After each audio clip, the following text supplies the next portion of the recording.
వి gold trusted gold buyers మీరు తాకట్టు పెట్టిన బంగారాన్ని విడిపించి ఈ రోజు ఉన్న మార్కెట్ ధరకు కొనబడను.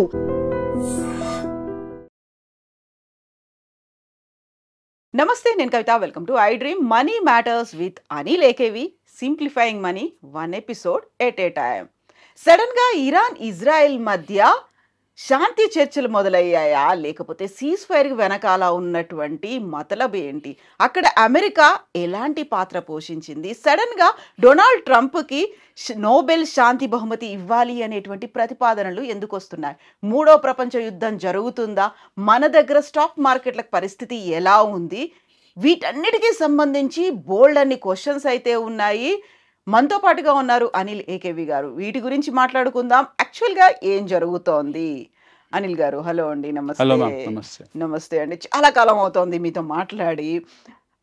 అంతకుముందు ఆపరేషన్ సింధూర్ జరిగింది. అక్కడ ట్రంప్ నేను చెప్తేనే యుద్ధం ఆపారు అనే ఒక మాట. ఆ తర్వాత మునీర్ కూడా, పాకిస్తాన్ ఆర్మీ చీఫ్ కూడా యుఎస్కి వెళ్ళారు. వెళ్ళొచ్చిన తర్వాత నోబెల్ పీస్ ప్రైజ్కి డొనాల్డ్ ట్రంప్ పేరుని మేము ప్రతిపాదిస్తున్నాం అనేది.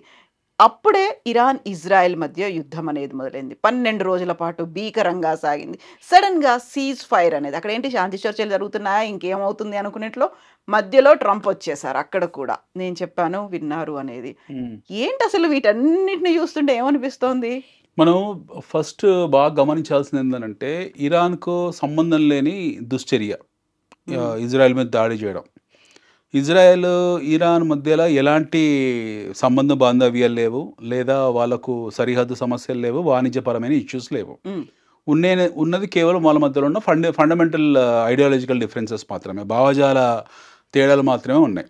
వాళ్ళ సున్నీ ఇస్లాం దేశము, ఇది యూదుల దేశం, ఇది యోహోదీలు అంటారు, వాళ్ళు ఏదో అనుకుంటారు, అయిపోయింది అక్కడికి.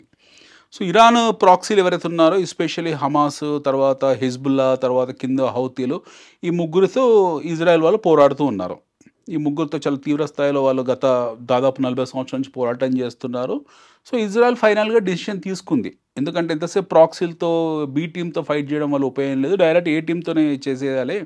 అలీ కుమైన్ ఎవరైతే ఉన్నారో ఆయన రెజిమ్ మార్చి కంప్లీట్ ఆయన ఇన్కేబుల్ చేస్తే తప్పిస్తే మనకి ఈ సమస్య నుంచి బయటికి రాలేమని చెప్పేసి వెరీ క్లియర్ థాట్ ప్రాసెస్లో ఇజ్రాయెల్ ఇప్పుడు కాదు, గత 2 సంవత్సరాల నుంచి వీళ్ళు గేమ్ ప్లాన్ సెట్ చేసుకున్నారు. దాన్ని దృష్టిలో పెట్టుకొని 4 ఏళ్ల క్రితం 2022 ఆ టైంలో వాళ్ళ ఐఆర్జీసీ అవుతుందో, ఇరానియన్ రెవల్యూషనరీ గార్డ్స్ ఎవరైతున్నారో దాని హెడ్ కాసిం సులేమానీని బాగ్దాద్లో లేపేశారు. వీళ్ళు అమెరికన్సే లేపేశారు డ్రోన్ ద్వారా. దాని తర్వాత హిజ్బుల్లాని కంప్లీట్గా డిస్మాండిల్ చేశారు. Total Hizbul has been dismantle. ఈరోజు హిజ్బుల్లా గురించి చర్చ లేదు. ఆ తర్వాత ఓవర్ నైట్ సిరియాలో అల్ బషీర్ ప్రభుత్వం మారిపోతుంది. ఓవర్ నైట్ దాదాపు 15 సంవత్సరాలు పరిపాలించిన వ్యక్తి ప్రభుత్వాన్ని జస్ట్ ఓవర్ నైట్ మార్చేస్తారు. జస్ట్ మన బంగ్లాదేశ్లో మొహమ్మద్ యూనిస్ రావడము, షేక్ హసీనా వెళ్ళిపోవడం శరణార్థిగా ఎలా జరిగిందో అలాంటి వాతావరణమే మీకు ఓవర్ నైట్ జరిగింది. దాని తర్వాత హమాస్ మీద దాడులు చేసుకుంటూ వెళ్ళారు. హమాస్ తాలూకు అధినేతలు ఎవరుతున్నారో వాళ్ళందరినీ కూడా చంపేసుకుంటూ వెళ్ళారు వరుస పెట్టి. నెక్స్ట్ హౌతీలు కింద ఉన్నారు, ఇక్కడ మనకు పర్షియన్ గల్ఫ్లో, ఈ యమన్ దేశంలో. ఈ హౌతీలను కూడా అమెరికా కంప్లీట్ డిస్ట్రక్ట్ చేసేసింది. సో ఈ ముగ్గురు ప్రాక్సీలు ఎవరైతే ఉన్నారో, అంటే సిరియా ఒక దేశము, అల్బషర్ని పంపించేశారు. 3 ప్రాక్సీలని డిస్మాండిల్ చేశారు. పూర్తి స్థాయిలో వీళ్ళని కంప్లీట్ ఎటు కదలకుండా చేశారు, వికలాంగులను చేశారు. ఇంకా నెక్స్ట్ చేయాల్సింది ఏంటంటే directly they have to attack Iran. ఓ ముహూర్తం పెట్టుకున్నారు. దీనికి బ్యాక్గ్రౌండ్ ఉంది. వీళ్ళు 2023 అక్టోబర్ 7వ తారీఖు నాడు హమాస్ వచ్చి వీళ్ళ ప్రజలను ఎత్తుకుపోవడం, ఏదో దీనికి ఒక బ్యాక్గ్రౌండ్ స్టోరీ ఉంది. But end of the day Israel దీనికి ఒక చరమాంకం, ఒక శుభం కార్డు పలకాలని చూస్తుంది. ఈలోగా వాళ్ళకు ఇరాన్ న్యూక్లియర్ ఫెసిలిటీస్ తయారు చేసుకుంటుంది. ఎస్పెషల్లీ కొండే చర్యల ప్రాంతమైనటువంటి వాళ్ళ నతాన్స్ కానివ్వండి, ఫర్దో కానివ్వండి, ఇలాంటి ప్రాంతాల్లో they are creating the facilities. Uranium enrichment programme చాలా సక్సెస్ఫుల్గా కండక్ట్ అయింది. ఇంకో 2-3 వారాల్లో వాళ్ళు ఆల్మోస్ట్ 10-15 బాంబులు, న్యూక్లియర్ బాంబులు తయారు చేసుకుంటారు అని ఇజ్రాయెల్ భయపడింది. సో ఖచ్చితంగా ఇరాన్ రేపు పొద్దున న్యూక్లియర్ కేపబిలిటీ సాధిస్తే వాళ్ళు ఇంతకాలం వాళ్ళు ఎవరైతే ప్రాక్సీల ద్వారా యుద్ధం చేస్తున్నారో, ఇంకా ప్రాక్సీలకు 2-3 బాంబులు ఇచ్చారంటే తీసుకొచ్చి టెల్ అవీవ్ మీద వేస్తారు. ఇది 100% జరుగుతుంది, అనుమానించాల్సిన అవసరం లేదు. At the same time you have lot of American alliance nations in Gulf. ఆ గల్ఫ్లో మీకు అమెరికన్ తాలూకు బేసెస్ ఏవైతే ఉన్నాయో, ఎస్పెషల్లీ ఖతార్లో, బహ్రెయిన్లో, సౌదీలో ఇలాంటి దేశాల్లో అమెరికన్ బేసెస్ ఉన్నాయో, అమెరికాకు ఈ గల్ఫ్ దేశాలకు వాళ్ళకు సత్సంబంధాలు ఉన్నాయి. వేరే ఇరాన్తో మళ్ళీ వీళ్ళకి ఐడియాలజికల్ డిస్రప్షన్ ఉంది. ఈ షియా దేశాలు అవన్నీ సున్నీ, ఇరాన్ వచ్చేసి సున్నీ దేశము. ఇదే కాకుండా వాణిజ్యపరమైన శాంక్షన్స్ విపరీతంగా ఇరాన్ మీద ఉన్నాయి.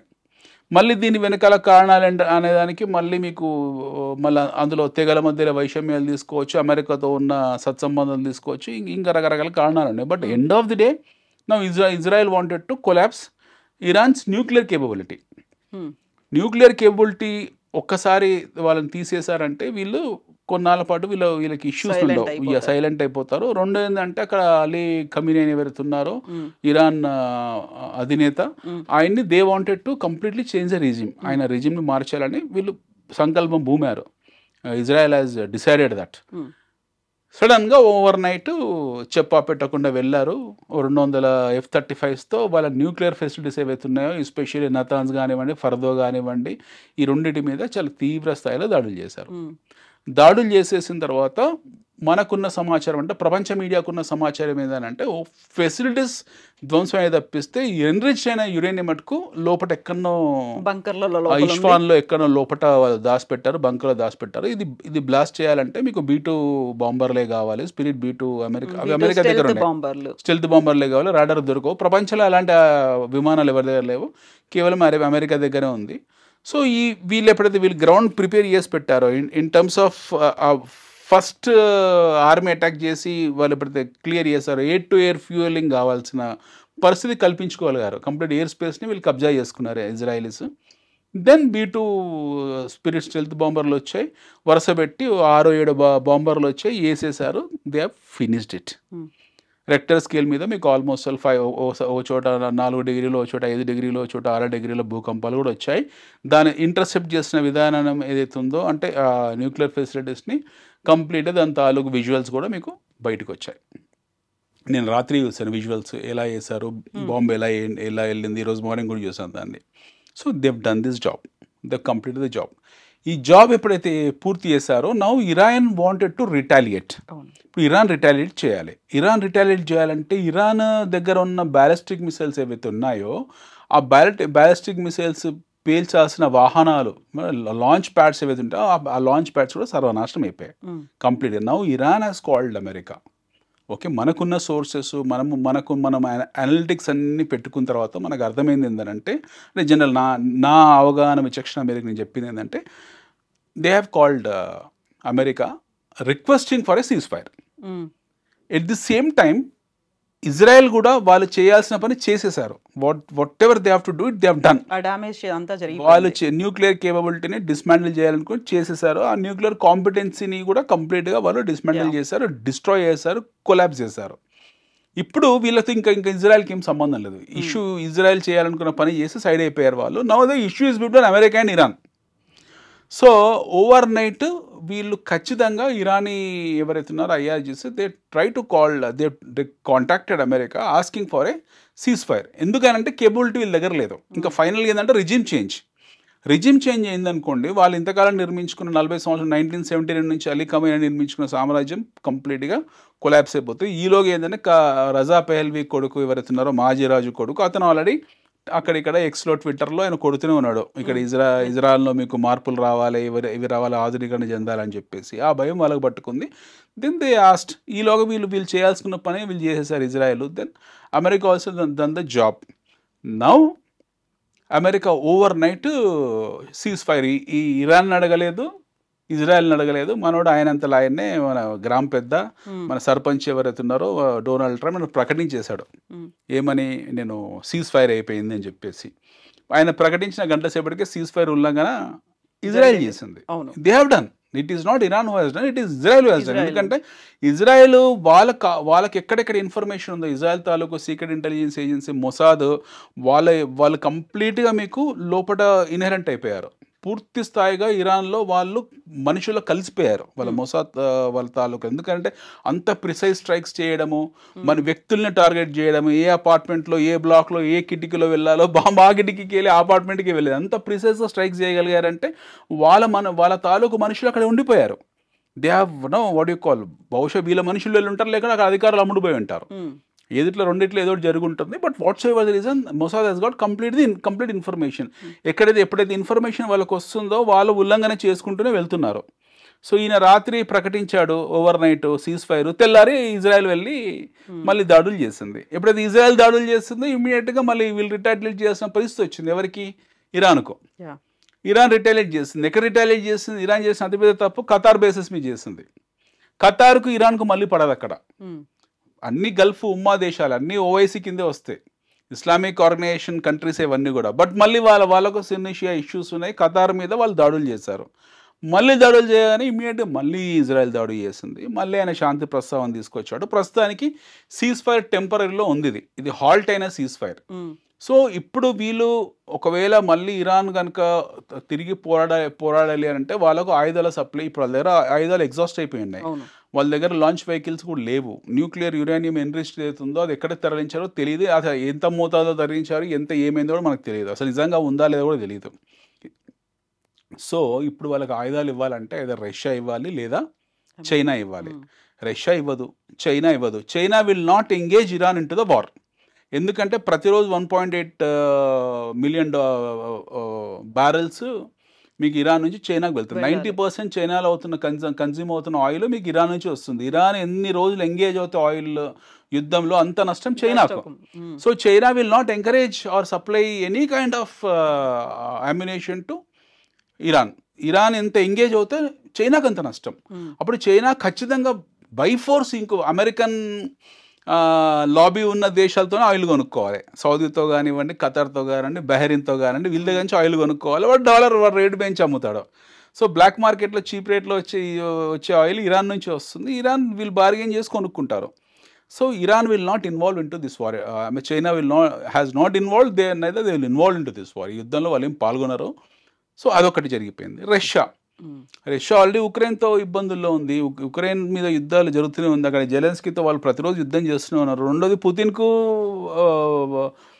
డొనాల్డ్ ట్రంప్కు ఉన్న వ్యక్తిగత సంబంధాలు చాలా బలమైనవి. రష్యాకి అంత ఇంట్రెస్ట్ ఏమీ లేదు యుద్ధంలో రావడానికి, ఎందుకంటే వాళ్ళకి వచ్చే ప్రయోజనం కూడా ఏమీ లేదు. ఇట్స్ ఎ గాన్ స్టోరీ, అయిపోయింది. ఇప్పుడు మీరు అన్న ప్రశ్న మూడో ప్రపంచ యుద్ధము వస్తుందన్నదానికి అది మన తెలుగు మీడియా సృష్టించింది. మూడో ప్రపంచ యుద్ధాన్ని తెలుగు ఛానల్స్ చాలా కన్వీనియంట్గా వాళ్ళ టీఆర్పీస్ కోసం తెలుగు మీడియాలో తయారు చేశారు. అంతే తప్పిస్తే మూడో ప్రపంచ యుద్ధం వచ్చేది ఏమీ లేదు. యుద్ధం జరిగింది ఒకే నైట్ జరిగింది, 12 గంటలనే జరిగింది. యుద్ధం జరిగింది 12 రోజులు కాదు. 200 విమానాలు F-35 విమానాలు ఇజ్రాయెల్ నుంచి వెళ్ళాయి, బొంబార్డింగ్ చేశారు. కంప్లీట్ వాళ్ళ యురేనియం నిక్షేపాలు ఏవైతే ఉంటాయో వాళ్ళ 3 బేసెస్ ఏవైతే ఉన్నాయో, నతాన్స్ కానివ్వండి, ఫర్దో కానివ్వండి, ఇష్ఫాన్ కానివ్వండి, 3 డిస్మాంటిల్ చేశారు, కొలాబ్స్ చేశారు. అక్కడితోనే యుద్ధం ముగిసిపోయింది. యుద్ధం ప్రారంభించారు, యుద్ధం క్లోజ్ చేశారు.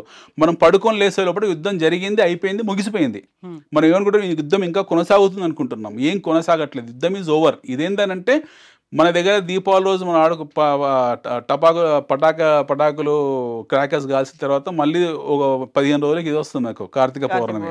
ఆ మిగిలిన ఆ రోజు కాలుస్తాము. సేమ్ అదే ఇప్పుడు జరుగుతుంది. పూర్తిగా వీళ్ళ దగ్గర ఉన్న విధ్వంసం చేస్తుంది ఇజ్రాయెల్. ఇరాన్ పూర్తిగా విధ్వంసం జరగబడింది.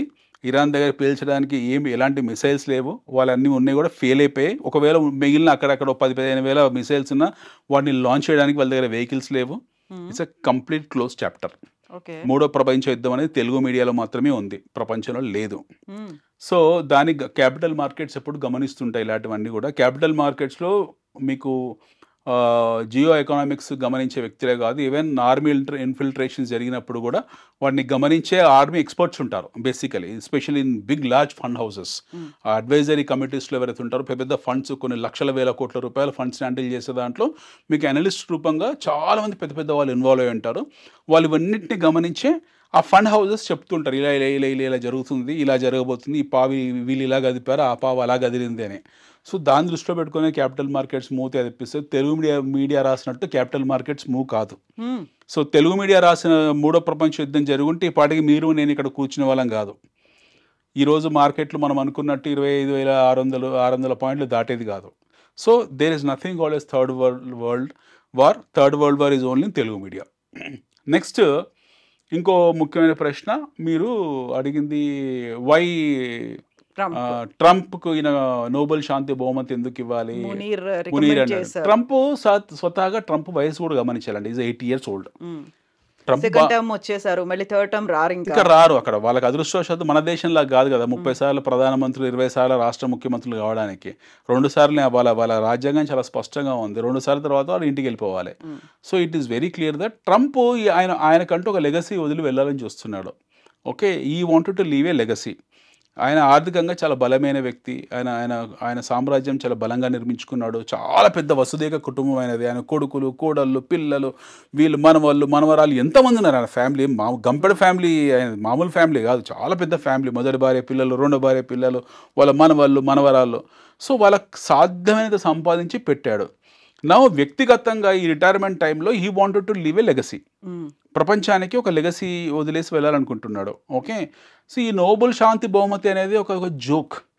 నోబెల్ శాంతి బహుమతి అనేది పెద్ద జోక్ అనమాట. అది ఎంత జోక్ అని అంటే, మన ఇండియాలో మిస్ వరల్డ్, మిస్ యూనివర్స్, మన నూతన ఆర్థిక సరళీకృత విధానాలు తర్వాత సడన్గా మన దేశంలో చాలా మందికి మిస్ వరల్డ్, మిస్ యూనివర్స్ వచ్చాయి. ఓకే, ఎందుకు వచ్చాయి ఆ టైంలో? ఫారెన్ కాస్మెటిక్ కంపెనీస్, ఈ మిస్ వరల్డ్, మిస్ యూనివర్స్ అన్నీ కూడా కాస్మెటిక్ కంపెనీస్ చేతుల్లో ఉన్న, ఆ లాబీలో చేతుల్లో ఉన్న కీలుబొమ్మలో. సో ఆ టైంలో మన దగ్గర ఎవరికి పడితే వాళ్ళకి ఇచ్చేస్తారు వరుస పెట్టి. సో అంటే మన మార్కెట్ ను దృష్టిలో పెట్టుకొని మిస్ వరల్డ్, మిస్ యూనివర్స్ మన దగ్గర నుంచి వచ్చారు అంతేనా? yes absolutely, అందులో అనుమానం కూడా లేదు. ఎక్కడైతే మార్కెట్ ఉంటుందో అక్కడ అవార్డులు వస్తూ ఉంటాయి. ఓకే, ఎవరికి మనము తెలుగు ఏమంటారు, మన దాంట్లో ఎప్పుడు నంది అవార్డ్స్ ఇవి ఇలా కాంట్రవర్సీ అవుతాయో, ఆ miss world, miss universe controversy. మీకు ఆఫ్రికా అమ్మాయిలకు కూడా ఇచ్చారు, ఇండియన్ అమ్మాయిలకే కాదు, ఈవెన్ ఆఫ్రికా అమ్మాయిలకు కూడా మిస్ వరల్డ్, మిస్ యూనివర్స్ ఇచ్చారు. అలాంటిదే అనమాట ఈ నోబెల్ శాంతి బహుమతి కూడా. హెన్రీ కిస్సింజర్ కూడా ఇచ్చారు. అట్లా ఆ విషయానికి వస్తే, వియత్నాంలో అంత పెద్ద యుద్ధం చేసిన హెన్రీ కిస్సింజర్ కూడా మీకు నోబెల్ శాంతి బహుమతి ఇచ్చారు. నోబెల్ శాంతి బహుమతి ఎవరికైనా ఇస్తారు, పెద్దవాళ్ళకు. అందులో పెద్ద ఆశ్చర్యపోవాల్సిన అవసరం ఏం లేదు, దాని పెద్ద వాల్యూ ఏం లేదు, అది పెద్ద జోక్. అది మీకే ఫిజిక్స్లో, కెమిస్ట్రీలోనో, బయోటెక్నాలజీని ఇచ్చుంటే మనం అర్థం చేసుకోవాలి జరుగుతుంది కాబట్టి. అలాంటి రీసెర్చ్లు ఏమైనా ఉంటే దాని గురించి మాట్లాడుకోవచ్చు తప్పిస్తే ఈ నోబెల్ శాంతి బహుమతి ఏదైతే ఉందో ఇది ఒక పెద్ద జోక్. ఇప్పుడు 2 దేశాల మధ్య ఒక ప్రచ్ఛన్నమైనటువంటి యుద్ధం జరుగుతుంది, ఎప్పుడేమవుతుందో తెలియదు, ఏ దిశకు పోతుందో తెలియదు. ఆ టైంలో మీరు చెప్పినట్టుగా ఒక పెద్దన్న పాత్ర ఉంది కాబట్టి ఆయన ఇద్దరిని కూర్చోబెట్టుకొని మాట్లాడాడు, సెట్ చేసే ప్రయత్నం చేశారు. ఒక పాజ్ బటన్ అయితే జరిగింది. అక్కడ ఆస్తి నష్టాలు, ప్రాణ నష్టాలు ఇరాన్ మీద బాంబర్లు పంపిన వ్యక్తి ఎవరు? ఇరాన్ మీదకి బాంబర్లు, B-2 స్టెల్త్ బాంబర్లు పంపించిన వ్యక్తి డొనాల్డ్ ట్రంపే కదా. ఇరాన్ మీదకి ఇజ్రాయెల్ ఆ స్థాయిలో ఆయుధాలు ఇస్తున్న వ్యక్తి డొనాల్డ్ ట్రంపే కదా. గాజాలో ఉన్న 20 లక్షల మంది ప్రజల్ని మీరు శరణార్థులుగా ఈ సిరియా దేశానికి లేకపోతే జోర్డాన్ దేశానికి వెళ్ళిపోండి, ఇక నేను బ్యూటిఫుల్ హోటల్ కట్టుకుంటా అని చెప్పేసి వేరే ప్రజలు వాళ్ళ అస్తిత్వాన్ని తాకట్టు పెట్టుకొని మీరు వెళ్ళండి అని చెప్పిన వ్యక్తి డొనాల్డ్ ట్రంపే కదా. మరి ఆయన శాంతిదూత ఎట్లా అవుతాడు? 20 లక్షల మంది ఆయన నిజంగానే ఆయన శాంతిదూత అయ్యి ఉంటే అక్కడ పాలస్తీనా ప్రజలకు రీహాబిలిటేట్ చేయగలగాలి, యుద్ధాన్ని ఆపగలగాలి. ఒక ఓపెన్ జైలు ఏదైతుందో, గాజా అనే ఒక జైలు ఏదైతుందో దానికి ఏదో ఒక చర్య తీసుకోవాల్సింది. ఆ పని చేయాలి. హోటల్ కట్టుకుంటా అంటుండే వ్యాపారవేత్తలాగా. ఇరాన్ మీద బాంబులు వేశాడు.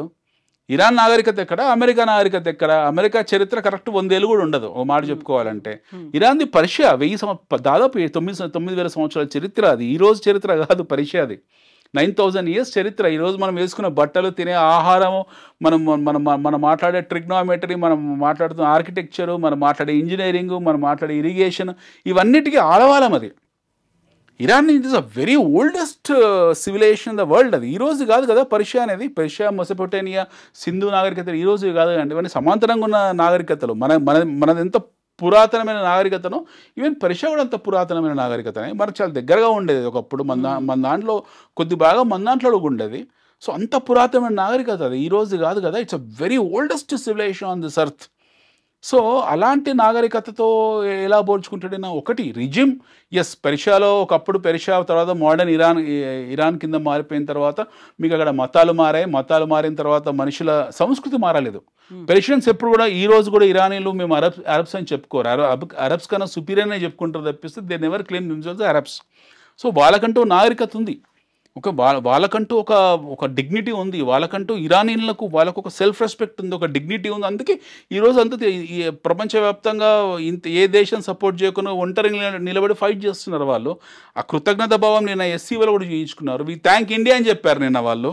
వి థ్యాంక్ పాకిస్తాన్ అని లేదు, వి థ్యాంక్ అమెరికా అని లేదు, వి థ్యాంక్ రష్యా అని లేదు. They said we thank India. నిన్న షాంఘై కోఆపరేషన్ మీటింగ్ ఏదైతే చైనాలో జరిగిందో మనకు చాలా స్పష్టంగా చెప్పారు వి థ్యాంక్ ఇండియా అని చెప్పి ఇరానియన్స్. సో మనం అర్థం చేసుకోవాల్సింది అద్భుతమైన కృతజ్ఞతా భావం ఉన్న వ్యక్తులు, స్నేహ సౌరభాలు పంచి వెదజల్లే వ్యక్తులు, పురాతన నాగరికత ఉన్న వ్యక్తులు ఓకే మత చాందాసంలో ఇరుక్కుపోయారు దురదృష్టవశాత్తు, వాట్స్ ఎవర్ ద రీజన్. వాళ్ళు ఇరాన్ జోలికి ఇజ్రాయెల్ జోలికి అలీ ఖుమైనీ వెళ్ళకుండా ఉంటే వాళ్ళు చాలా శాంతి సౌభ్రతత్వం ఉండేవాళ్ళు. ఈరోజు ఇది అలీ ఖుమైనీ మైండ్ సెట్, అక్కడ ఉన్న మత పెద్దల మైండ్ సెట్. అనవసరంగా వాళ్ళ జోలికి వెళ్ళి యూదుల జోలికి వెళ్ళి వాళ్ళని బ్రతకలేమని చంపేస్తాం, యూదులకు బ్రతికే హక్కు లేదని చెప్పేసి ఆయన మైండ్ సెట్, ఆయన భావజాలంతో వాళ్ళతో దాడులు చేశారు తప్పిస్తే ఇరాన్ ప్రజలకు ఏం సంబంధం ఏందో. ఈరోజు నష్టపోతుంది ఎవరు? అలీ ఖుమైనీ 80 ఏళ్ళు ఉన్నాడు, పొద్దున పోతాడు ఖమీనైని. కానీ ప్రజలు శాశ్వతం కదా end of the day. So ఇక్కడ ప్రజల మధ్య ఇబ్బంది లేదు, ఇక్కడ ఇబ్బంది రిజిమ్ వర్సెస్ రిజిమ్. సో మన శాంతి దూత ఎవరైతే ఉన్నారో మన సర్పంచ్ గారు డొనాల్డ్ ట్రంప్, ఈయన పోతూ ఈయనకంటూ ఒక లెగసీ వదిలేసి పోవాలి. ఓకే, ఈయన పెద్ద మనిషి తరగా ఆయనే తలబాగా చుట్టుకొని పెద్ద మనిషిలాగా వచ్చి నేను సీజ్ ఫైర్ అన్నాడు. ఆ సీజ్ ఫైర్ని వీడు పట్టించుకోలేదు, వాడు పట్టించుకోలేదు, వీడు బాంబులు వేసాడు, వాడు బాంబులు వేసాడు. ఇప్పుడు సడన్గా ఆసిఫ్ ముని అమెరికా ఎందుకు వెళ్లాల్సి వచ్చింది? ఆయన ఎందుకు వెళ్ళాడంటే ట్రంప్ ఇన్వైట్ చేశాడు. ట్రంప్ ఎందుకు ఇన్వైట్ చేశాడు? ఇక్కడ ఇంకొక లాజిక్ అర్థం చేసుకోవాలి. ట్రంప్ ఏం చేశాడు? అమెరికాలో ఒకప్పుడు ఎత్తేసిన బేస్ అవుతుందో పాకిస్తాన్లో, ఈరోజు పాకిస్తాన్ దగ్గర ఉన్న ఆయుధాలన్నీ కూడా అమెరికన్ ఆయుధాలే. పాకిస్తాన్ కంటూ సొంత తెలివి ఏం లేదు, అదొక పెద్ద జిహాదీ ఫ్యాక్టరీ అది. ఓకే, పాకిస్తాన్ అమెరికాతో వ్యాపారం చేసేంత సినిమా లేదు వాళ్ళకు. వాళ్ళ ఉత్పత్తులు లేవు, మట్టి లేదు, మశానం లేదు. పాకిస్తాన్ ఉత్పత్తి ఒక టెర్రరిస్టులను తప్పిస్తే ఏమి ఉత్పత్తి చేయదు. కనీసం పాకిస్తాన్ సొంతంగా వేపప్పుల్లో కూడా ఉత్పత్తి చేయదు. అది వాళ్ళ సినిమా. అది ఒక పెద్ద పాతరాతి యుగంలో ఉన్న ఆధునిక దేశం అని చెప్పుకునే ఒక నైసర్గిక స్వరూపం. చాలా దురదృష్టవశాత్తు పాకిస్తాన్ మన నుంచి విడిపోయింది. ఒకప్పుడు మన దాంట్లో అందరి భాగం ఉండేది. అట్లాంటిది ఈరోజు అంతా ఓల్డ్ స్టోన్ ఏజ్లో ఉంది అది. ప్రజలు అట్లనే తయారు, పాలకులు అట్లా తయారు. అక్కడ పాలకులు ఎవరైతే ఉంటే కుటుంబాలు ఉంటాయి, ఎస్పెషల్లీ ఆర్మీ జనరల్స్ ఎవరైతే ఉంటారో వాళ్ళు చూసుకుంటారు తప్పిస్తే ప్రజల నుంచి పట్టించుకోరు. Now America wanted to reestablish their base in Pakistan. ఎందుకంటే అమెరికా మీరు ఏ కాంటినెంట్ తీసుకున్నా, ప్రపంచంలో ఏ కాంటినెంట్ తీసుకున్నా వాళ్ళకంటూ వాళ్ళ బేస్ని చాలా బలంగా నిర్మించుకున్నారు. చైనా CPAC పేరు మీద పాకిస్తాన్లోకి వచ్చింది. చైనా పాకిస్తాన్ ఎకనామిక్ కారిడార్ అని చెప్పేసి $40-50 బిలియన్ ఖర్చు పెట్టి రోడ్లు గీడ్లు అన్నీ వేశారు. వాటిని ప్రతిరోజు అక్కడి నుంచి పాకిస్తాన్ తయారీకే తాలిబాన్ వాళ్ళు విధ్వంసం చేస్తూ ఉన్నారు. China is under going lot of troubles with Pakistan. So any point in time China might push Pakistan for their land mortgage. వాళ్ళు ఊరుకోరు. చైనీస్ సగం ఆఫ్రికాని ఇలాగే కబ్జా చేసుకున్నారు. పేద దేశాలకు వెళ్ళడము, డబ్బులు ఇవ్వడం, ఫండింగ్ చేయడము, వాళ్ళ చేతులు ఎత్తేసిన తర్వాత వాళ్ళ నుంచి ఆ భూభాగాన్ని కంట్రోల్ తీసుకోవడం. సిమిలర్లీ శ్రీలంక అలాగే నష్టపోయింది చైనాతో స్నేహం చేసి. There is a place by name Hambantota అని ఒక పోర్ట్ ఉంటుంది శ్రీలంకలో. ఆ పోర్ట్ ఫైనల్గా వాళ్ళు తాకట్టు పెట్టేశారు చైనీస్కు. మీకు మొత్తం కోస్టల్ ఆఫ్రికాలో దాదాపు 50% చైనా కబ్జాలో ఉంది. అమెరికా చైనాతో పాకిస్తాన్ మీద చైనాకి ఏం ప్రేమ లేదు. వాళ్ళకి కావాల్సింది ఏంటంటే వాళ్ళ చాబార్ పోర్ట్ నుంచి డైరెక్ట్ అటు వెళ్ళడం కోసం. చాలా చాలా తెలివిగా ఏంటంటే మనం పాకిస్తాన్ ఆక్యుపైడ్ కాశ్మీర్ పైనుంచి కిందికి ఆ బలూచిస్తాన్ ప్రాంతాల నుంచి చాబార్ పోర్టుకు వచ్చి they wanted to have a easy trade route with the Gulf nation చేసుకోవాలని ట్రై చేస్తున్నారు వాళ్ళు. సో వీళ్ళ ఇంటెన్షన్ ఏంటంటే పాకిస్తాన్కు ఫండింగ్ చేసి వాళ్ళు రూట్ ఏర్పరచుకున్నారు, ఎకనామిక్ ఆర్డర్ పెట్టుకున్నారు. పాకిస్తాన్ వాళ్ళ సగం డబ్బులు ఆర్మీ వాళ్ళు పొలిటీషియన్స్ తినేశారు, మిగతా సగం డబ్బులు ఏమైందో తెలియదు. మొత్తానికి ప్రాజెక్ట్ పెండింగ్ పడింది. రేపు పొద్దున any point in time China might come forward and as that buggers you have taken lot of money from us, ఏది లెక్క చెప్పండి, లేదా మాకు భూభాగాన్ని ఇవ్వండి. ఇది డిమాండ్ చేస్తారు చైనా ఖచ్చితంగా, ఊరుకోరు వాళ్ళు. సో నౌ దీని అడ్వాంటేజ్ కింద అమెరికా తీసుకుంటుంది. America is taking the advantage of ఈ సిట్యువేషన్ని. Now they have called Asif Munir. దీని బ్యాక్గ్రౌండ్ ఇంకోటి ఏంది ఉందనంటే చైనా డైరెక్ట్గా ఇన్వాల్వ్ కాకుండా పాకిస్తాన్తో ICBMs టెస్ట్ చేయిస్తుంది, ఇంటర్ కాంటినెంటల్ బ్యాలిస్టిక్ మిసైల్స్. పాకిస్తాన్కి అవసరం లేదు ఇంటర్ కాంటినెంటల్ బ్యాలిస్టిక్ మిసైల్స్. అంటే 10,000 కిలోమీటర్లు 20,000 కిలోమీటర్ల దూరం పోయే బ్యాలిస్టిక్ మిసైల్స్ అవన్నీ కూడా అవి వాళ్ళతో టెస్టులు చేయిస్తున్నారు. ఎవరితో? పాకిస్తాన్తో. పాకిస్తాన్లో ఒక ఆర్మీ బేస్ తయారు చేసి పెట్టుకునే ప్రయత్నంలో ఉంది చైనా. ICBM టెస్టులు చేయించేసి అక్కడ ఒక ఆర్మీ బేస్ పెట్టుకుంటే రేపు పొద్దున చైనాకు ఇప్పుడు చైనా గుప్పెట్లో ఒక బిస్కెట్ పడేస్తే వచ్చే ఒక నార్త్ కొరియా ఉంది. దీన్ని ఎగ్జాక్ట్లీ అలాగే తయారు చేసి పెడదామనే ఉద్దేశం మీద China is prepared for it. So ICBM టెస్టులు చేయిస్తుంది. సో దీన్ని అమెరికా 2 రకాల కొట్టాలని చూశారు. అరే బాబు వాడితో నువ్వు దూరంగా ఉండు, చైనా వాడితో దూరంగా ఉండు. ఒకటి. రెండోది, మేము నీకు కావాల్సినంత సపోర్ట్ చేస్తాం ఇన్ టర్మ్స్ ఆఫ్ ఫైనాన్షియల్లీ. మీ దేశం పునర్నిర్మాణానికి కానివ్వండి, లేకపోతే మీకు వ్యక్తిగత అవసరాల డబ్బులు కానివ్వండి, అపార్ట్మెంట్లు కొనుక్కుంటారా, ఫ్లాట్లు కొనుక్కుంటారా, మీరు వెళ్ళి లండన్లో కొనుక్కుంటారా ఆర్మీ జనరల్స్కు, మీరు ఏమేమి చేసావండి, మీకు మేము డబ్బులు ఇస్తామని చెప్పి ఆసిఫ్ మునీర్ని లంచ్కి ఇన్వైట్ చేశాడు. ఆసిఫ్ మునీర్ ఏం కొత్తగా పోలేదు. ఆసిఫ్ మునీర్ కన్నా ముందు జనరల్ జియావుల్లాకి వెళ్ళాడు. ఆయన కన్నా ముందు మీకు ఈయన ఎవరు అయూబ్ ఖాన్ వెళ్ళాడు. సో ఎవరినో ఒకరిని పిలుస్తుంటారు రెగ్యులర్గా, వాళ్ళు పిలిపించుకొని మాట్లాడుకుంటారు, ఆ భోజనం పెట్టి పంపిస్తారు. దాని మీడియా ఇంత పెద్దగా చేసి చూపించి అనగానే మనం దానికి కంగారు పడాల్సిన అవసరం లేదు. అమెరికా అవసరాలు, అమెరికాకు శత్రువులు మిత్రులు ఎవరు ఉండరు ప్రపంచంలో. అమెరికా ఉండేది వాళ్ళ వ్యక్తిగత ఇంట్రెస్ట్ మాత్రమే. ఈయనని పిలిచారు. ఈయన వెళ్ళి ఉట్టించడంతో బాగుండదు కదా, ఏదో ఒక శాంతి ప్రస్తావన తీసుకొని వెళ్ళాలి. At the same time we also knows that, Asif Munir also knows that America has got information that we are preparing ICBMs here. So దీన్ని కవర్ చేసుకోవడం కోసం ఆయన శాంతి నోబెల్ శాంతి బహుమతి ప్రస్తావన చేశాడు. దాన్ని కూడా పట్టించుకోడు. No one cares. అది నోబెల్ బహుమతి ఇచ్చేది స్టాక్హోమ్లో ఒక జ్యూరీ ఇస్తుంది. అవి ఇది చెప్పగానే ఇచ్చేస్తారు. అసలు వీళ్ళకి ఎంట్రీ కూడా లేదు అక్కడ పాకిస్తానీస్కు. So end of the day ఏంటంటే, now Trump wanted to leave a legacy on his behalf. ఆయన ఒక లెగసీ వదిలేసి వెళ్ళాలనుకుంటుండు. ఆస్తులు గీస్తులు అక్కడ కుదరదు, ఆయన దగ్గర చాలా ఉన్నాయి. బట్ ఆయనకంటే ఒక పేరు వదిలేసుకొని వెళ్ళాలనుకుంటున్నాడు. The way Harry Truman, the way Barack Obama, the way Ronald Reagan, the way Bill Clinton, ఆ స్థాయిలో ఆయనకంటే ఒక పేరుని ఎస్టాబ్లిష్ చేసుకోవాలని చూస్తున్నాడు. బట్ చూద్దాం. But end of the day దురదృష్టవశాత్తు ట్రంప్ ఎప్పుడు అధికారంలోకి వచ్చినా కూడా ప్రపంచం అశాంతితోనే ఉంది, యుద్ధాలతోనే ఉంది. ఆయన వచ్చిన ప్రతిసారి కూడా ఏదో ఒక సెటిల్మెంట్ చేశారు తప్పిస్తే ఆయన యుద్ధం ప్రారంభించలేదు. He has not initiated any war. Even ఈ వార్ కూడా ఆయన బాంబులు వేయాల్సిన అగత్యం వచ్చింది. ఎందుకంటే యురేనియం ఎన్రిచ్మెంట్ జరిగిందని అంటే రేపు పొద్దున అమెరికా కూడా సమస్యనే అది. అయితే అక్కడే ఒక క్లారిటీ అనేది మిస్ అవుతోంది. మనం మాట్లాడుకున్నటువంటి అణు కేంద్రాలకి సంబంధించి అక్కడ 3 మీద బాంబులు వేశారు, అందులో స్టెల్త్ బాంబర్లను ఉపయోగించారు అన్నప్పుడు ఆల్రెడీ ఇన్ఫర్మేషన్ ఉన్నటువంటి ఇరాన్ 408 kgs యురేనియం నిల్వల్ని అక్కడ నుంచి తరలించింది అనేది. అక్కడ ట్రెమార్స్ ఇవన్నీ వచ్చినప్పటికి కూడా జరిగిందా జరగలేదా అనేది ఇప్పటికీ క్లారిటీ లేదు. ఆ తర్వాత తరలించారు అనే దానికి సంబంధించి కూడా ఎవరు అఫీషియల్ గా రెస్పాండ్ అసలు ఫస్ట్ థింగ్ ఎవరు చూసారు? 400 ఎన్రిచ్డ్ యురేనియం ఉందని, 400 kg యురేనియం ఉందని ఎవరు చూసారు? ఫస్ట్ ఇది ఇమాజినేషన్ మాత్రమే. ఇది ఇమాజినేషన్ మాత్రమే. ఉంటే గింటే పూర్తి స్థాయి ఇన్ఫర్మేషన్ మొసాద్కు ఉంటుంది. ఎందుకంటే మొసాద్ ఆల్రెడీ ఇన్ఫిల్ట్రేట్ అయిపోయారు అందులో. పూర్తి స్థాయిలో ముసి వేసుకోకుండానే బహిరంగంగా ఇరాన్లో తిరుగుతున్న సీక్రెట్ స్పై ఏజెన్సీ అవుతుందంటే మొసాద్కు ప్రతిదీ తెలుసు. సో అమెరికా సిఐకి అంత ఇన్ఫర్మేషన్ లేదు. సో కేజీబీ అలాంటి వాళ్ళకు కూడా ఇన్ఫర్మేషన్ లేదు. Mossad is only intellectual secret agency who has got complete information about Iran. ఎందుకంటే ఇరాన్ మాత్రమే వాళ్ళ అతిపెద్ద శత్రువు వాళ్ళకు. సో వాళ్ళకి ఇన్ఫర్మేషన్ ఉంటుంది. 400 kg ఉందా, 500 kg ఉందా, 40 kg ఉందా అనే ఇన్ఫర్మేషన్ వాళ్ళకే ఉంటుంది, మొసాద్కే ఉంటుంది, ఇజ్రాయెల్కే ఉంటుంది. ఎన్రిచ్డ్ యురేనియము బ్లాస్ట్ చేశారా చేయలేదా, తరలించలేదా అనేది ఊహాగానం మాత్రమే. ఇది ఇలా 2 వర్షన్స్ ఉన్నాయి.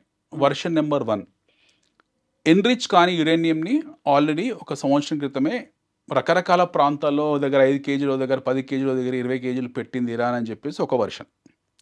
రెండో వర్షన్ లేదు, ఆల్మోస్ట్ ఆల్ ఇంకో 2 వీక్స్కు దూరంగా ఉన్నారు వీళ్ళు అణుబాంబు తయారు చేసుకోవడానికి. దాన్ని పూర్తిగా అమెరికా ధ్వంసం చేసిన రెండో వర్షన్. ఇప్పుడు మూడో వర్షన్ కొత్తగా వస్తుంది లాస్ట్ 2-3 days నుంచి. అసలు వాళ్ళ దగ్గర 400 kgs ఎన్రిచ్మెంటే లేదు.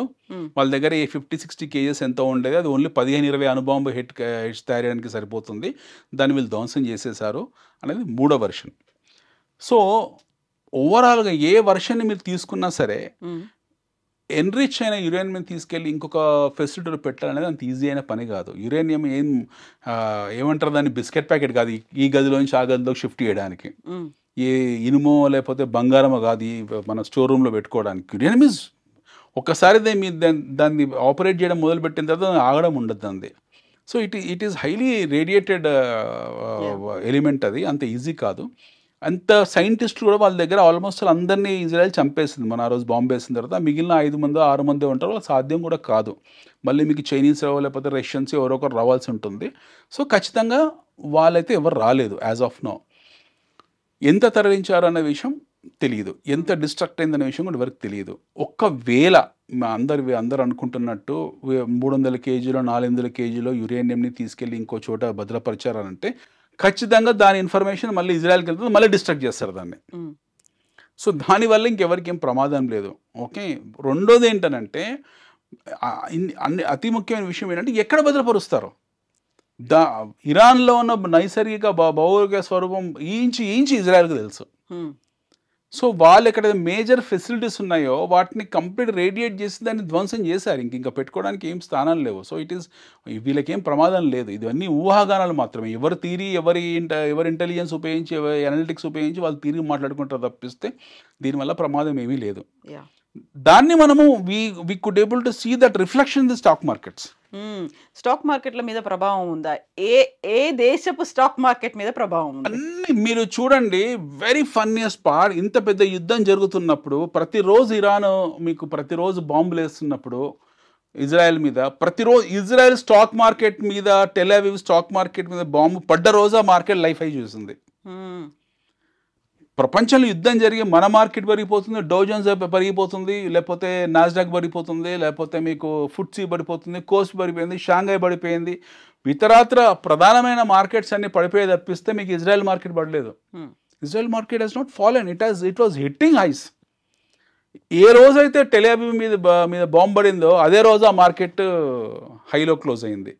So we need to understand market is very smarter than majority of the politicians and majority of the commentators. జర్నలిస్టుల కన్నా స్టాక్ మార్కెట్ చాలా తెలివైనది. ఎస్పెషల్లీ తెలుగు జర్నలిస్టుల కన్నా కూడా ప్రపంచ స్టాక్ మార్కెట్ ఇంకా తెలివైనది. సో తెలుగు జర్నలిస్టులు మీరు దృష్టిలో పెట్టుకోకండి. Market speaks volumes about all this. మనము 2 months బ్యాక్ క్రితం అనుకున్నాము, ఏమనుకున్నాము, మన మార్కెట్లు హైలోకి వస్తే this is the time to buy, very shortest possible time, June ending కల్లా మీకు 25,000 దాటుతుంది, 25,400 దాటిన తర్వాత మార్కెట్ చాలా పెద్ద ర్యాలీ కొడుతుందని మనం అనుకున్నాము. నిన్న 25,400 మన నిఫ్టీ క్రాస్ అయింది. నిన్నటి నుంచి ర్యాలీలో ఉంది మార్కెట్. అంటే market is already digested the facts. Market అన్ని ఫ్యాక్ట్స్ని డైజెస్ట్ చేసుకుంది. ఏం జరగబోతుంది, వచ్చే 6 నెలలు ఏం జరుగుతుంది, సంవత్సరంలో ఏం జరుగుతుంది అనేది మార్కెట్ డైజెస్ట్ చేసుకుంది. ఒకవేళ మళ్ళీ మీకు నెక్స్ట్ వీకో వచ్చే వీకో ఇరాన్ బాంబులు వేసినా లేకపోతే ఇజ్రాయెల్ బాంబులు వేసినా అవి పెద్ద ఏముండవు. ఆ ఒక్కరోజు మీకు 200 పాయింట్లు 300 పాయింట్లు కరెక్షన్ వచ్చేసి మళ్ళీ 2-3 days సెటిల్ అయిపోయి మళ్ళీ ముందుకు వెళ్ళిపోతుంది. సో మన మార్కెట్స్ ఈ దీపావళికి 27,500 28,000 కొట్టడం పక్కా. అలా అనుమానం కూడా పెట్టుకోవాల్సిన అవసరం లేదు. We have been talking for ఈ సిరీస్ స్టార్ట్ చేసిన 4 నెలల క్రితం మాట్లాడడం మొదటిసారి మనం. అప్పుడే ప్రపంచంలో అశాంతి ఉంది. అదే టైంలో మీకు ఆపరేషన్ సింధు జరిగింది, మనకి ఇండియా పాకిస్తాన్ యుద్ధం వస్తుంది అనుకున్నాము, మార్కెట్స్ ఘోరంగా పడిపోయాయి. That was a day we started this programme and we state very precisely, very clear and striking points that market is going to get in to bull phase. ఎవరు ఆపలేరు. దీపావళి కల్లా 28,000 అనేది మార్కెట్లో మనం చూస్తాం నిఫ్టీని అని అనుకున్నాము. ఎగ్జాక్ట్లీ మనం పెట్టుకున్న డెడ్ లైన్ అవుతుందో 25,400 ఈ సిరీస్ జూలైలో జూన్ ఎండింగ్లో వస్తుంది అనుకున్నా అని చాలా క్లియర్గా చెప్పాను నేను కూడా ఈ మాట. అదే జరిగింది. సో ఇప్పటికి కూడా అదే కంటిన్యూ అవుతుందా? అన్సర్టనిటీ, అన్స్టెబిలిటీ అనేది వీఆర్ మార్కెట్ అనే కాదు, మన జీవితం కూడా ఫంక్షన్ ఆఫ్ అన్సర్టనిటీ. ఇది ఎప్పుడు వలటైల్గానే ఉంటుంది. ఒక గంట సేపు సంతోషంగా ఉంటే, ఓ అరగంట సేపు ఏడుస్తాము, ఓ అరగంట సేపు ఏడుస్తూ 2 గంటలు సంతోషంగా ఉంటాం. Similarly stock markets. ప్రపంచం ఏ రోజు ప్రశాంతంగా ఉందండి? ప్రపంచంలో మానవ నాగరికత ఇతిహాసంలో మీరు ఎప్పుడైనా చరిత్రలో చూడండి, మీరు ఏ రోజు ప్రశాంతంగా లేదు. ఏదో మూల ఏదో జార్జియా చెచెనియా అని ఒకసారి గొడవలు అవుతాయి, ఒకసారి రష్యా ఉక్రెయిన్ గొడవలు జరుగుతాయి, ఒకసారి మిడిల్ ఈస్టర్న్ గొడవలు జరుగుతాయి. ఇప్పుడు లేటెస్ట్ ఈ ఎపిసోడ్ అయిపోలేదు. This is not over. Continuation ఉందా? దీని కంటిన్యూషన్ ఉంటుంది. ఇది ఇక్కడతో ఆగదు. మీకు ఇంకో 5-6 సంవత్సరాలు ఈ కంటిన్యూషన్ ఉంటుంది. ఇరాన్లో వచ్చే 2-3 నెలల్లో అధికార మార్పిడి జరుగుతుంది 100%. మీకు బై ఆగస్టు సెప్టెంబర్ ఎండింగ్ కల్లా మీకు అధికార మార్పిడి కన్ఫామ్ జరుగుతుంది. ఇరాన్లో అధికార మార్పిడి జరిగి అమెరికన్ బయాస్డ్ ఉండే అధ్యక్షుడు వచ్చి ఉంటే ఈ ఇష్యూ జరగదు. అమెరికన్ బయాస్ కాకుండా అలీ ఖమేనీ కొడుకు కనుక అయ్యి ఉంటే మళ్ళీ సేమ్ ఇది కంటిన్యూ అవుతుంది. మళ్ళీ అతను వెళ్ళి మళ్ళీ 2 సంవత్సరం 3 సంవత్సరాలకు మళ్ళీ యురేనియం ఎన్రిచ్మెంట్ ఈ ప్రోగ్రామ్ స్టార్ట్ చేస్తారు. మళ్ళీ ఇజ్రాయెల్ వచ్చి కొడుతుంది, మళ్ళీ గొడవలు జరుగుతాయి. ఇది పక్కన పెడదాం. ఇది వీ హ్యావ్ డైజెస్టెడ్. ఇది దాన్ని మనం జీర్ణించేసుకున్నాం. అంటే వచ్చే 3-4 సంవత్సరాలు ఇరాన్ ఇజ్రాయెల్ యుద్ధం అనేది సాగుతుందనే విషయం మనం అర్థం చేసుకున్నాము. At the same time Ukraine Russia యుద్ధాన్ని కూడా ఇప్పుడు ఉక్రెయిన్ రష్యా యుద్ధం గురించి ఎవరు మాట్లాడలేదు. ఇప్పుడు లేటెస్ట్ ఇది మాట్లాడుతున్నారు. మీకు తర్వాత ఇంకో కొత్త లేటెస్ట్ ఇష్యూ వస్తుంది. ఆ ఇష్యూ పేరు చైనా తైవాన్. లేటెస్ట్ జరగబోయేది ఏంటంటే, ఇది కొంచెం చల్లబడిన తర్వాత బహుశా జూలై ఎండింగ్ నుంచి లేదా ఆగస్టు ఫస్ట్ వీక్ నుంచి మీకు చైనా కొరియా మీరు రాసి పెట్టుకోండి, చైనా తైవాన్ రాసి పెట్టుకోండి మీరు. చైనా తైవాన్, ఎందుకంటే Taiwan contributes almost 40% semi conductors to the universe. ఈ మొత్తం విశ్వానికి అంటే మనకు తెలిసిన ప్రపంచానికి దాదాపు 40% సెమీ కండక్టర్లు సప్లై మీకు తైవాన్ నుంచి జరుగుతుంది. ఆ తైవాన్ చైనా పక్కన ఉంది. చైనాడు దాని మీద ఎప్పుడో కన్నేస్తున్నాడు, మా భూభాగం అని చెప్పి. చైనా ఎవరితో ఉండదు. సగం భారతదేశాన్ని మాదే అంటాడు, సగం పాకిస్తాన్ మాదే అంటాడు, సగం రష్యా మాదే అంటాడు, సగం కొరియా మాదే అంటాడు, సగం జపాన్ మాదే అంటాడు. వాడి మాదే అని అందే ఏమీ లేదనమాట. అంతరిక్షం కూడా మాదే అంటాడు చైనా వాడు. సో తైవాన్ మాదే అని చెప్పేసుకొని క్లెయిమ్ చేసుకున్నారు. Taiwan is the largest producer of semi conductors. ఈ భూమి మీద 40% సెమీ కండక్టర్స్ వాడేవన్నీ కూడా తైవాన్లో ఉత్పత్తి అయినవి. వాటిని టార్గెట్ చేశారు. మీకు ఒక 4 రోజుల్లో తైవాన్ చైనా గొడవ స్టార్ట్ అవుతుంది. And we are going to be the major partner in that war. అంటే డైరెక్ట్ యుద్ధంలో జరగకపోవచ్చు, బయలేటరల్ విషయంలో మన పాత్ర చాలా పెద్దగా ఉంటుంది. మన పాత్ర ఎలా ఉంటుంది అంటే this something called as quadrilateral dialogue ఒకటి ఉంది. అందులో జపాను, అమెరికా, ఇండియా, ఆస్ట్రేలియా 4 దేశాలు భాగస్వామి క్వాడ్ అనే ఒక గ్రూప్కు. సో ఇది ముందస్తు ఎంటర్ అవుతుంది. ఈ క్వాడ్ గ్రూపు ఎంటర్ అయ్యి ఈ యుద్ధం జరగకుండా ఆపాలని ప్రయత్నం చేస్తుంది. ట్రంప్ ఊరుకోడు. Trump wanted to go what you call as a war. And India is a non aligned country. మేము యుద్ధం చేయమని మనం అంటాం, వాడు చేయాలంటాడు. నాన్న రచ్చ అవుతుంది. మీకు ఆగస్టు నుంచి మొదలు పెడితే మళ్ళీ సెప్టెంబర్, అక్టోబర్ వరకు ఈ చైనా తైవాన్ గొడవనే ఉంటుంది. తర్వాత మళ్ళీ ఏదో రకంగా చేసి సెటిల్ చేస్తారు. మళ్ళీ పెద్దన్నే వస్తారా? న్యాచురల్ కదా, న్యాచురల్. వాళ్ళు ఇప్పుడు అమెరికా ఇన్వాల్వ్మెంట్ లేని ఏం జరుగుతాయి చెప్పండి? ప్రతి యుద్ధం ప్రారంభం వెనక సూత్రదే అమెరికా, ప్రతి యుద్ధం ముగింపు వెనక సూత్రదే అమెరికా. సో అన్నిట్లో వాళ్ళ పాత్ర ఉంటుంది. వాళ్ళ పాత్ర లేనిది చాలా కష్టం అనమాట. అంటే అన్నం మొత్తం తిన్న తర్వాత అన్నం తినేప్పుడు ఒక ముద్ద పచ్చడితో తిని ఎండింగ్ ఒక ముద్ద మజ్జిగతో తిన్నట్టు యుద్ధం స్టార్టింగ్ అమెరికాతోనే అవుతుంది, ఎండింగ్ కూడా అమెరికాతో అవుతుంది. ఇది కూడా అలాగే జరుగుతుంది. అమెరికా పాత్ర లేని ఏం లేదండి భూమి మీద. సో నోబెల్ శాంతి బహుమతి అనేది ఒక జోక్. పాకిస్తాన్ ఆసిఫ్ మురీన్ ఇంకో పెద్ద జోక్. ట్రంప్ అర్ధరాత్రి పూట సీజ్ ఫైర్ చెప్పడం అనేది పెద్ద కార్టూన్ అది. సో ఈ జోకు కార్టూన్ల మధ్య చూసి మనం నవ్వుకోవాలి తప్పిస్తే వీటికి ఏమంటారు, వీటికి ప్రపంచం రియాక్ట్ అయ్యేది తెలుగు మీడియా మాత్రమే. ఇప్పుడు ఆపరేషన్ సింధూర్ని ఆపింది ట్రంపే అన్నట్టుగా మునీర్ కూడా దానికి రికమెండ్ చేశారు. ఇప్పుడు ఇరాన్ ఇజ్రాయెల్ మధ్యలో ఒక పాజ్ బటన్ ప్రెస్ చేయడం వెనకాల ట్రంపే ఉన్నారని ఇరాన్ కూడా అలాగే రికమెండ్ చేస్తే, Iran has goat self respect. Iran is not Pakistan. Pakistan లాగా వెన్నెముక లేని సెల్ఫ్ రెస్పెక్ట్ లేని దేశం కాదు. Iran has goat self respect. వాళ్ళు ఏమైనా కానివ్వండి, దే హ్యావ్ దేర్ ఆత్మగౌరవం. ఇరాన్ ఇంత చిల్లర దిగజారిపోయే ట్రంప్కు శాంతి నోబెల్ బహుమతి ఇవ్వమని చెప్పి రికమెండ్ చేసే స్థాయికి దిగజారలేదు. వాళ్ళ చరిత్ర, నాగరికత, సంస్కృతి ముందు ట్రంప్ నథింగ్. అసలు యూరప్ కానీ మీకు అమెరికా కానీ జస్ట్ నథింగ్. ఇది 100 సంవత్సరాల చరిత్ర, 9,000 సంవత్సరాల చరిత్ర. కంపారిజన్ లేదు. Iran will never in their life time propose this kind of non sense. ఇలాంటి పిచ్చి పనులు చేసేది మిషనరీ ఆర్మీ అయినా పాకిస్తాన్ వాళ్ళు చేస్తారు. ఎందుకంటే వాడికి ఒక బిస్కెట్ పడేస్తారు కాబట్టి. ప్రపంచంలో ఎవరు అనలేదు ట్రంప్కు నోబెల్ శాంతి బహుమతి, ఒక పాకిస్తాన్ వాడే అన్నాడు. దాన్ని ఎవరు పట్టించుకోలేదు, అది పెద్ద జోక్ కాబట్టి. ఇప్పుడు ఇలాంటి పరిస్థితులు వస్తున్నాయి. నెక్స్ట్ మళ్ళీ చైనా ప్లస్ తైవాన్ మధ్యలో వార్ అనేది ఉండబోతోంది. అది కూడా ఇలా కొనసాగి సడన్గా మళ్ళీ సీజ్ ఫైర్ అనేది అనౌన్స్ చేస్తారనుకున్నప్పుడు what is India is playing, అంటే ఆ రోల్ అనేది ఎలా ఉంది? అండ్ అబౌట్ స్టాక్ మార్కెట్ మన ఇంట్రెస్ట్ ప్రకారం మనం ఉంటామండి. అంతే, ఇంకా మన ఇంట్రెస్ట్ ప్రకారం మనం ఉంటాం. ఇప్పుడు there was a nonsense which is moving in Telugu media saying that India has given airspace for F-35s.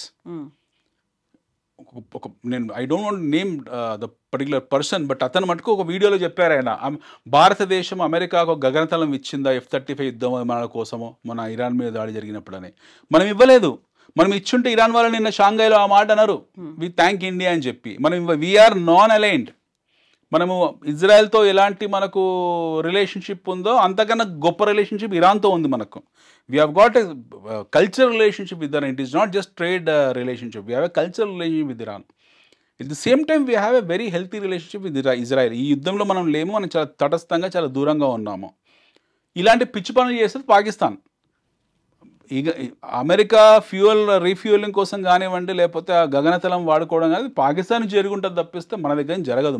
మన పాత్ర అంటూ ఏమీ లేదు.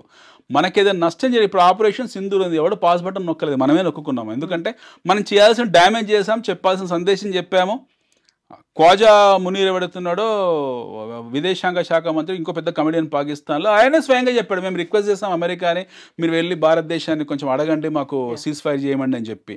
మనం వాళ్ళు మనం చేయాల్సింది మనం చేసేసాము. We are not in the war, we don't want any war. మనకేం యుద్ధం చేయాలన్న కోరిక ఏం లేదు. మనకు నష్టం చేశారు, మన తోబుట్టుల ఆడపడుచుల ఇబ్బంది పెట్టారు కాబట్టి we have done that what you call retaliation. మనం ఊరుకున్నాం, అయిపోయింది. మనం చేయాల్సింది చేసాము, ఊరుకున్నాం, సైలెంట్ అయిపోయాం. అని యుద్ధం చేసే పరిస్థితిలో వాళ్ళేం లేరు మనతో. Pakistan has no capability to do a war with in India. So ఇప్పుడు మూడో ప్రపంచం లేదు, ఏమీ లేదు, చాలా పీస్ఫుల్ గా ఇలాగే ఉంటుంది. స్టాక్ మార్కెట్లు కరోనా కన్నా భయంకరమైన మూడో ప్రపంచ యుద్ధం ఇంకొకటి లేదండి. మూడో ప్రపంచ యుద్ధం ఆయుధాలతో జరగదు. It is a biological war. భవిష్యత్తులో బయాలజికల్ వార్ కూడా ఆర్టిఫిషియల్ ఇంటెలిజెన్స్ వార్ ముందు చిన్నగా అయిపోతుంది. మూడో ప్రపంచ యుద్ధం మనిషికి ఆర్టిఫిషియల్ ఇంటెలిజెన్స్ మధ్యలో జరుగుతుంది, మనిషికి మధ్యలో జరగదు. ఇది మటుకు గ్యారంటీ రాసుకోండి. మూడో ప్రపంచ యుద్ధం అనేది మనిషికి మధ్యలో జరగదు. మూడో ప్రపంచ యుద్ధం జరిగేది మనిషికి కృత్రిమ మేధస్సుకు. దానికి ఇంకా టైం ఉంది.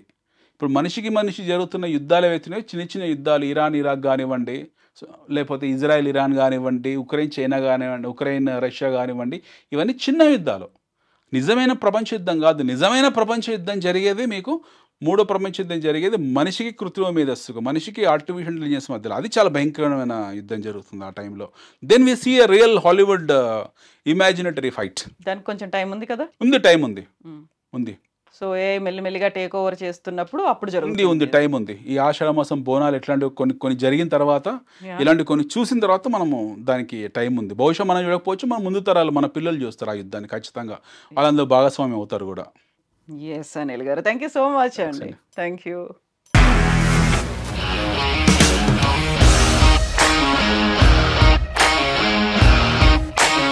ఇండస్ట్రీలో కమిట్మెంట్ ఇష్యూస్ వస్తే నీకు కూడా వచ్చినట్టు? మార్నింగ్ తీసుకెళ్ళాలంటే కొట్టి పడేసాడు.